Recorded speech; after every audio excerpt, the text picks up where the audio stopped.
A cultura africana, ela tem uma grande base na nossa formação nacional, principalmente a partir da chegada dos negros, a partir do século XVI, em que ele chega no país na condição de escravo. E esse processo vai se manter durante um bom período, e a principal entrada da população negra se dá na condição de escravos até o século XVIII, XIX, né? Então a gente vai ter ali até 1850 uma forte migração pelo processo de escravidão. E depois eu vou mostrar para vocês umas imagens dos principais povos que ingressam no país por esse processo, são os bantus e sudaneses, e nós precisamos entender um pouquinho dessa história para compreender o que seriam esses povos e assim por diante.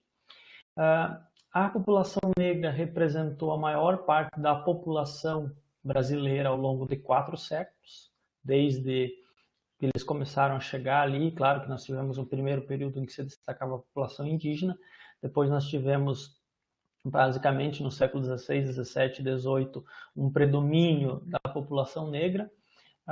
No século XIX, num momento, em virtude dos processos de imigração com vinda dos imigrantes, nós temos um crescimento da população branca que chega a passar e se tornar preponderante, e depois retorna, nós temos a população negra ou mestiça como o resultado, como maior parte da população parda. Tá? Então, o século XIX ele é marcado por um processo de esgotamento do processo de escravidão. Há uma mudança principalmente no que se refere à dificuldade de se trazer escravos nesse momento e a facilidade com que se torna trazer migrantes pobres europeus para substituir essa mão de obra. Então, a isso se associa toda uma discussão que existe no período de alguns grupos defendendo que era necessário aumentar os contingentes de população branca para se preparar para o processo de divisão dos poderes nacionais, no sentido de que precisaria aumentar a população branca para evitar uma revolta da população negra que tomaria o poder. Então também há uma forte conotação racista por detrás da busca desses imigrantes que na Europa estavam em condições adversas e buscavam uma possibilidade de chegar aqui e encontrar um novo espaço para viver e construir sua vida. Embora muitos desses que vinham tinham interesse de voltar, acabaram vindo e ficando no nosso território, tá? E constituindo principalmente na região sul uma população bem densa. Então, a história do negro, normalmente, ela é contada a partir da escravidão, mas a gente, quando fala de escravo, desconsidera um pouco quais seriam esses passados que esses escravos tinham, qual a origem que esses escravos tinham na África. Parece que era tudo um local só, uma coisa só, e a gente normalmente tende a achar que eram pessoas incultas, atrasadas, sem conhecimento, e seres passivos, que não reagiam, tá? E quando nós vamos estudar um pouco a história com mais detalhe, tem um livro nas recomendações que eu coloco para vocês, a gente percebe que não é bem assim, que há uma cultura muito elaborada por detrás desses povos que vinham e que havia uma certa resistência ao processo de escravidão. Tá? Então eu vou apresentar para vocês alguns elementos que ajudam nós a refletirmos um pouco sobre a história e a cultura da África e dos afro-brasileiros. Então, o primeiro elemento que é importante nós considerarmos sobre a África é que já no século XV, algumas regiões da África elas eram habitadas por alguns grandes impérios. Não no século XV, mas anteriores também, nós temos alguns locais da África onde se constituem impérios grandes realmente. Não era um conjunto só de tribos soltas, nós tínhamos grandes impérios. Aqui tem, por exemplo, dentro dos reinos africanos, tem um vídeo que explicita os principais. A gente tem, por exemplo, o reino de Gana, Mali, o Congo, mas tem diversos povos que acabam tendo uma importância muito grande. Eu sugiro que vocês observem esses vídeos, porque trazem uma síntese do que eram esses impérios na África. Eu deixei um slide oculto também que vocês podem depois buscar mais informações, mas a ideia principal é mostrar o quão rica era a África e quanto de conhecimento existia junto a esses povos. Não era simplesmente um grupo de tribos soltos numa certa região. Não, muito pelo contrário. Ele é uma história muito rica na África que normalmente nós desconhecemos.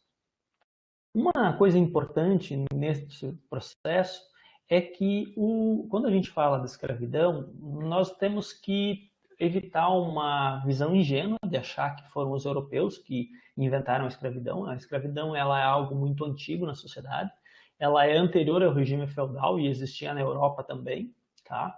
Há muito tempo. Antes de nós termos um sistema feudal com o servo e o senhor, nós tínhamos um sistema escravista, e tinha o senhor dos escravos. Os escravos, se vocês forem estudar a história, o Egito Antigo é baseado dentro dessa concepção, em que nós temos um processo de escravidão de uma parte da população, e os povos dessa época, passado, até a Idade Média, geralmente escravizavam os povos derrotados, dentro de uma luta, de uma disputa por território, e as tribos derrotadas acabavam sendo escravizadas, mas essa escravidão ela ocorria numa escala menor do que vai se ocorrer com o processo transatlântico.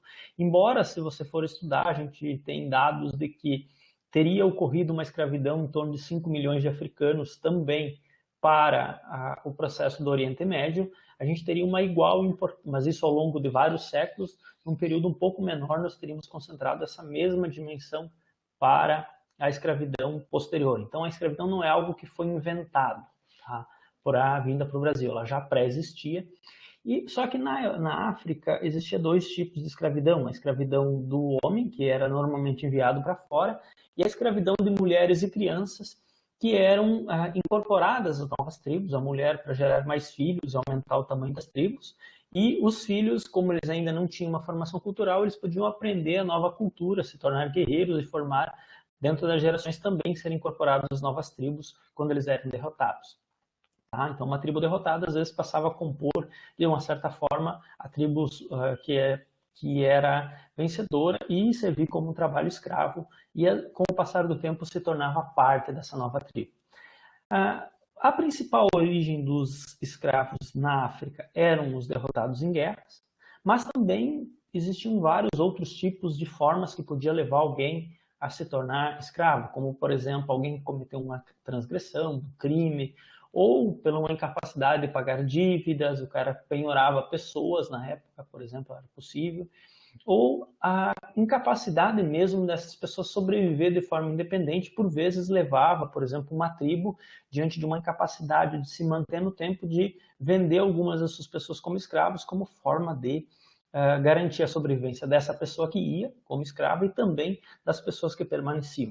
Então a escravidão não é algo inventado, isso é uma coisa que é importante nós entender. Ela pré-existia na África, pré-existia na Europa, e ela simplesmente se configura como uma grande possibilidade encontrada pelos europeus para vir para cá. Quando nós falamos de impérios africanos, nós temos que perceber que esses impérios eles não ocorrem todos ao mesmo momento. Se vocês pegarem, por exemplo, aqui na região do Sahel, que é a principal região, que é o oeste africano, nós temos uma interferência muito grande aqui do processo de interferência, até a linha verde que vocês observam aqui, do islamismo. O islamismo é muito forte nessa região aqui, ele tem uma interferência, muitas pessoas são de religião islã. Aqui a gente vai ter o Egito, que é a parte mais ao norte, né, que a gente estuda mais em história da África, né? Mas aqui essa região do Sahel aqui, ela é uma região muito rica. E dentro dessa região aqui nós vamos ter inicialmente alguns impérios que se formam.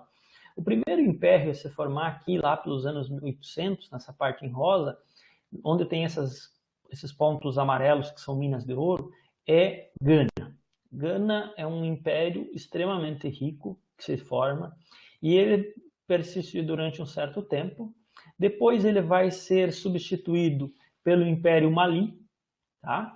Que vai ocupar uma área um pouco maior e vai incorporar as extrações de sal aqui mais ao norte. Tá? E o sal nessa época também tinha muita importância.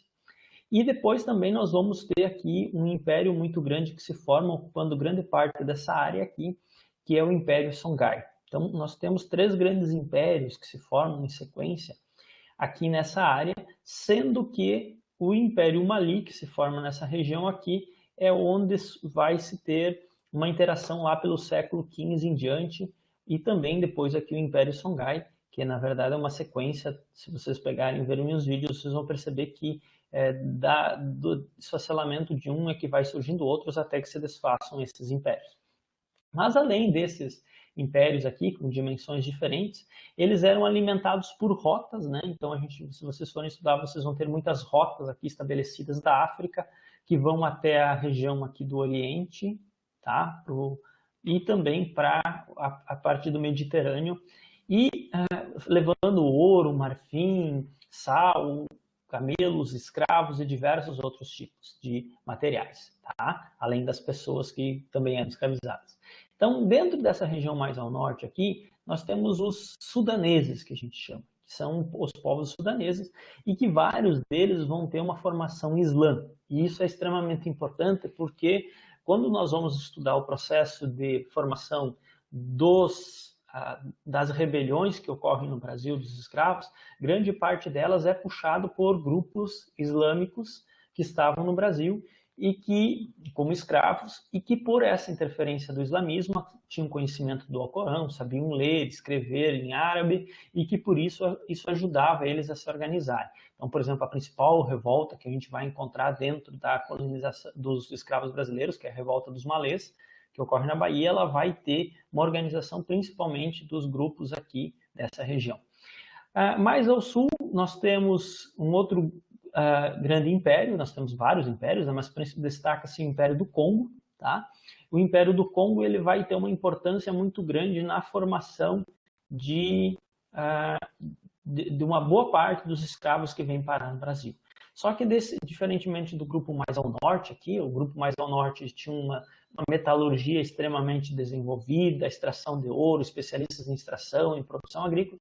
Aqui ao sul a gente tem umas características um pouco mais diferentes e um menor acesso, se vocês olharem nesse mapa, aos conhecimentos que caracterizam o islamismo.